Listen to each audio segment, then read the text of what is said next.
അല്ല സുവിശേ, ഇന്നലെ എമ്പുരാൻ കണ്ടിട്ട് എങ്ങനെയുണ്ട്? ഇഷ്ടപ്പെട്ടാ? എനിക്ക് തീരെ ഇഷ്ടപ്പെട്ടില്ലടാ. എടാ, ചരിത്രം പറയുമ്പോൾ മൊത്തത്തിൽ പറയണം, അല്ലാണ്ട് ഒരു മതത്തിനെ മാത്രം കുറ്റപ്പെടുത്തിയിട്ടല്ല സിനിമ എടുക്കണ്ടേ. മതേതരത്വം പറഞ്ഞാടാ, മതേതരത്വം. എടാ, 7ാം ക്ലാസ് പഠിക്കുമ്പം അമീറ, പ്രീ ഡിഗ്രിക്ക് പഠിക്കുമ്പം അനുപമ, ഡിഗ്രിക്ക് പഠിക്കുമ്പം ആൻസി. ഇവർ 3 പേരും എൻ്റെ കാമുകിമാരായിരുന്നു. ഞാൻ കാണിച്ചത്ര മതേതരത്വമൊന്നും ഇവിടെ ഒരുത്തനും ഇതുവരെ കാണിച്ചിട്ടില്ല. ഇത്രയും മതേതരത്തുള്ള എനിക്ക് കല്യാണം കഴിക്കാൻ ഇതുവരെ ഒരു പെണ്ണിനെ കിട്ടിയില്ല.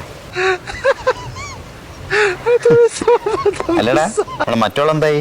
ഇനി ചാറ്റ് ചെയ്യുന്നോള് പ്രിയംവത, ഓളെയെങ്കിലും ഇനി കിട്ടുവോ? അതൊന്നും പറയണ്ടടാ. 5-8 മാസമായിട്ട് പാതി രാത്രി ഉറക്കമുളച്ചിട്ട് ഞാൾ തമ്മിൽ നിരന്തരം ഫോണിൽ ചാറ്റിംഗ് ആയിരുന്നു.